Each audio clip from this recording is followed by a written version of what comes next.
Hi there.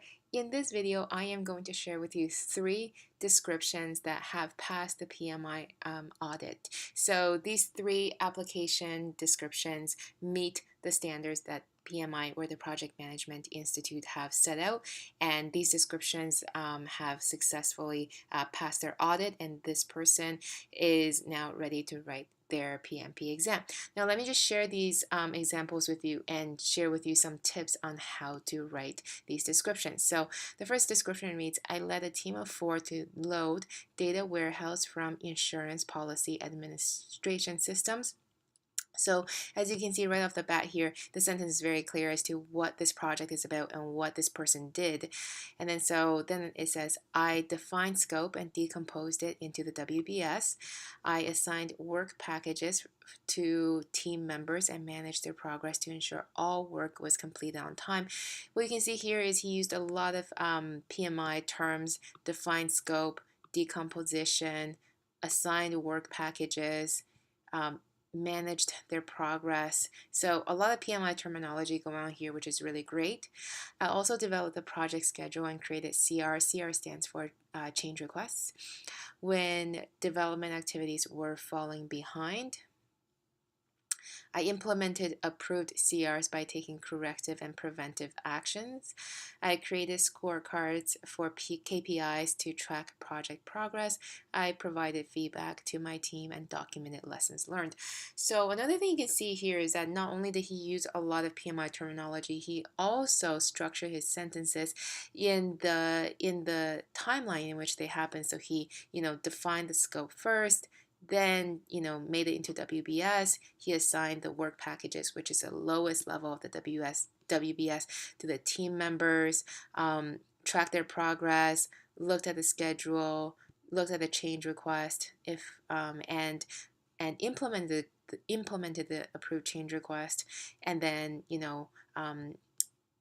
tracked the project success, and finally he provided the team with feedback and documented his lessons learned.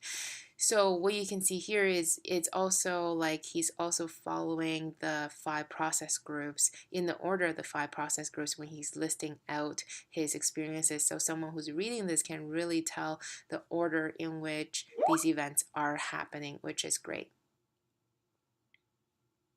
Okay, now let's go on to our second example. So I'll read this out to you. I identify key stakeholders and high-level requirements, HLRs. From the HLRs, I define the project scope along with the assumptions and constraints. I developed the project management plan, which includes a resource management plan to onboard additional people to work on the project development activities. I managed my team and provided them with feedback. I monitored cost and schedule and implemented approved changes from the change control board. Upon completion, I transferred knowledge to production support team and documented lessons learned. Okay, so this is really great. Just a typo right here. It should be learned. But other than the typo, this description is awesome.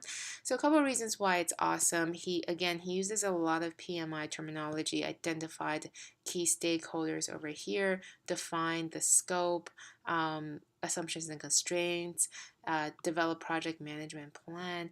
And not only is he just saying,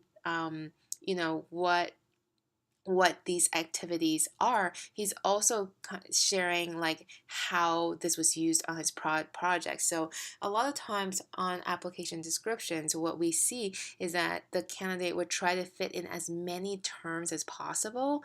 So what you can see here, another great thing he didn't just say, I monitored cost, I did this, I did this, I did this. And because he's also putting it into context as well, he's saying I monitored cost and implemented approved changes from the change control board. So he's adding context into why he's doing some of these tasks as well. So you're not just reading, a blob of terms like identify stakeholders, I define scope, I develop project management plan, I worked with people, I manage the team. It's not just a dump of all the terms. He's, using these terms sparingly to tell a story of how he managed the project, which makes this a really great description.